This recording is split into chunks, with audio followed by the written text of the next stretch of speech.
So none of this video is really planned. I don't have a script, but I did feel called to share this with you. That I've been going to therapy for most of this year. And I shared recently on Instagram that if you've been following my beers and budgeting videos, you'll see that there is a line item underneath fun called Kristina. And that would be my therapist. I never knew how much negative self-talk and self-hate I'd been telling myself for a very long time. I had no idea. I have very high expectations of myself. I consistently set the bar too high. I've told myself to be a better daughter, to be a better role model for my two younger siblings, to be a sexy wife, to be adventurous in the bedroom, to make really good money with my job. I'm self-employed, trying to build a better business, try to build a better platform. Why don't you have as many followers as this person or that person? Why don't you have as many subscribers as this person? And all of those things kind of boiling up. I initially went to therapy because I felt I did not have a strong relationship with my mom. And it turns out it was so much more than that. It was so much more than that. And I can remember one session where I'd gone and seen Kristina, and I go to therapy every other week. So 2 weeks in between for me to work on what's going on with me. And I came to her and she said, "So tell me what's been going on the past couple of weeks." And I said, "It's been great. I don't even know what to talk about. I babysat for my friend's daughter. I babysat for my friend's dog. I was working. I did all of these things." And she just kind of nodded and asked me again, "So what really is going on?" And I realized that I had completely distracted myself from actually dealing with what was going on with me. And I have found in a way that making time for myself and setting aside the money and my budget has helped me so much see that I needed to love myself again. So I actually took my contentment activities worksheet, which is inside of the How to Control Your Spending workbook that I sell on my website. And I spent 10 minutes, 20 minutes writing down all of the activities that I love to do for me. I wrote down all of the activities that I love to do just for me. And I started listing out, I love yoga, I love watching a movie by myself, I love going to Sonic, I love getting myself a coffee, I love just coloring in adult coloring books. And I started making time for me. I literally block out in my calendar Justine time.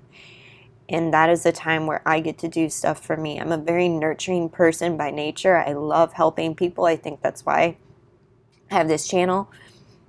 I love helping people, but I wasn't helping myself. This really all stems from when I was 15, 16, and going through the pains of just being in high school. I never realized how fucking hard high school was. When I was going through high school, I was like, yeah, it's tough, but I had a lot of friends, and I was in orchestra, and I was in cheerleading, and I did dance, and I did track one year. I had a great group of friends that I hung out with every weekend. And also, I lost one of my best friends. Not lost, but like our friendship ended, and it really, really hurt. I can remember one time I was sitting at lunch and I was waiting for my best friend to get there and like our group of friends that we sat with, and nobody ended up coming to the table. And it was because they had moved their lunch period because they were taking a test. And one of my friends that our friendship just ended she was sitting at the next table with all the popular guys and popular kids, and she didn't turn around and ask me to join her table. And as like petty as that sounds to me, it was huge. I was so embarrassed. I quickly ate my lunch and just like got up and made myself busy. We had this area in our high school called the mall. I just walked through the mall trying to keep myself busy for the rest of the lunch period. And I never told my parents that. And I think that's where my communication lines started to disintegrate, because I have two younger sisters, and in my warped mind I was like, that's more important than my petty like high school drama. And so I would just lock myself up in my room, because in my room I couldn't be punished, I couldn't do anything wrong, I could just lock myself up in my own thoughts. And really, therapy has taught me that I need a support system more than just talking to my husband and talking to my best friend. I need more of that, and we all need more of that. And so I started sharing my story, sharing how distant I felt from the people that I craved relationships with the most. I wanted this amazing relationship with my youngest sister. I wanted an amazing relationship with my parents. And I started sharing that story with some friends, and it was incredible, because they're like, me too. I had this thing happen between me and my father, and our relationship is strained, or I've had it. Everybody kind of came to me, and I felt so supported by that. So I know this is not the normal, happy, let's talk about money, but I did beat myself up financially through this, because I wasn't loving where I was at with money. I remember, you guys have heard, I made $10 an hour at my very first job after I graduated college, and I was so embarrassed by that initially. I can talk about it now, right? Because it's been so long, but I was so embarrassed because I had a friend that I was really close with in college who was offered like $55,000 starting working at Cargill. And I remember comparing myself so much to where she was at and where I was at. Instead of genuinely feeling happy for her, I was jealous. And sorry guys, wow, it ended up being a mess. And I think that theme has come up again of comparing myself. I compared myself to my husband's job. He's an engineer.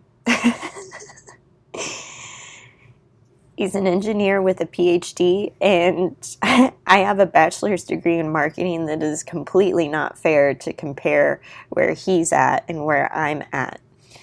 But I did, and I think everybody is on their own path financially, and I started using these tools that my therapist gave me in order to be good with me again, in order to love me again. And that was making time for myself to do exactly what I want to do. And for me, a lot of that was also going to the beach and surfing. Surfing is a very solitary sport. It's not like you can easily talk to people when you're in the water. And so I went out and started going to Law Beach and Pacific Beach, and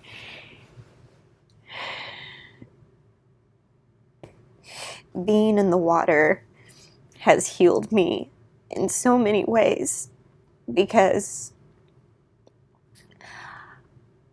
I realized how many waves come, and waves will consistently come again and again and again. And I can either choose to topple over, or I can choose to stand. And it's really funny, because I was standing in the water and a huge wave was coming, and you kind of get adrenaline rush because you're not sure how hard it's going to be. And then you jump with it, and it wasn't so bad, and I was still standing. I was like, actually, I can take these waves.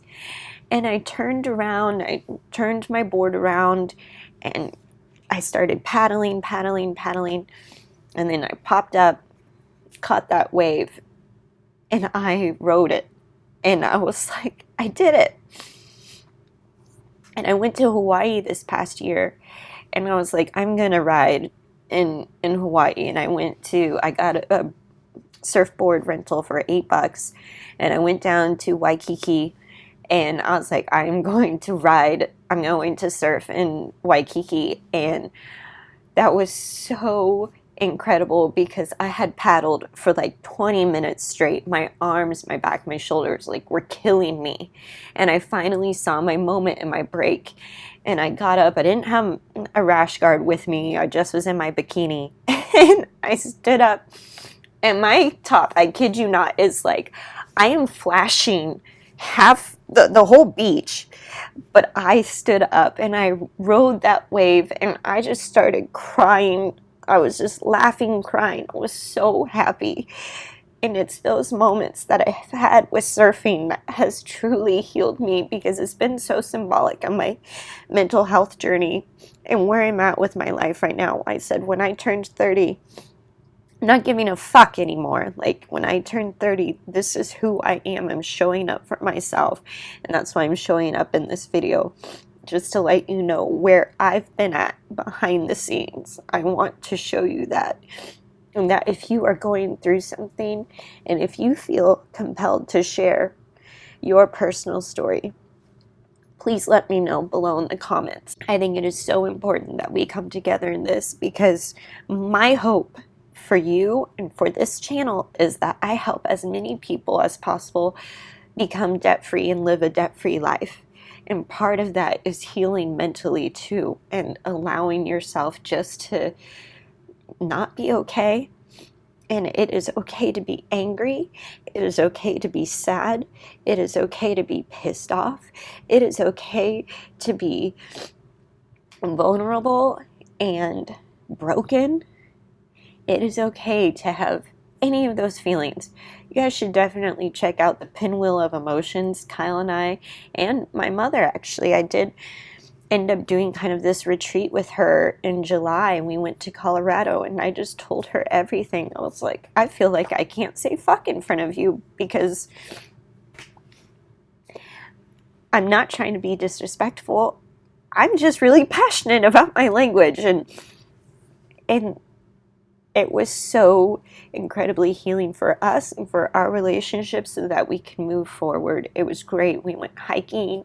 We saw a mama moose and her baby moose in Rocky Mountain National Park. We stayed at a beautiful cabin.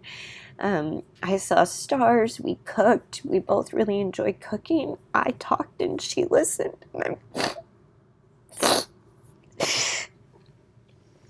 I'm so thankful that we had that time, because if you know, when you're in a big family, our family's not even that big, family of 5, well now 6 with my husband, but you know, when you have multiple siblings, it's very, very hard to get one-on-one time with your parents, especially when you live out of state. You come home, everybody's home, everybody wants to see you, which is great, but I very rarely get one-on-one time with my mom or my dad. And so it was really nice to have that connection with her in Colorado. So I don't know, Mom, maybe we should make that an annual thing, because Colorado was amazing, and we both really like outdoor stuff. And so I think next year it'd be nice to go kayaking and do a little bit more outdoor activity. But we did a lot of puzzles. I'm a huge puzzle fan, guys. Like, that's also a contentment activity. Just turn on some music, get a good like glass of wine, and do a puzzle. It is so mindless and therapeutic. We could just chat. It was really nice. This video has gone on for a long time, but I'm gonna wrap it up. Oh my God.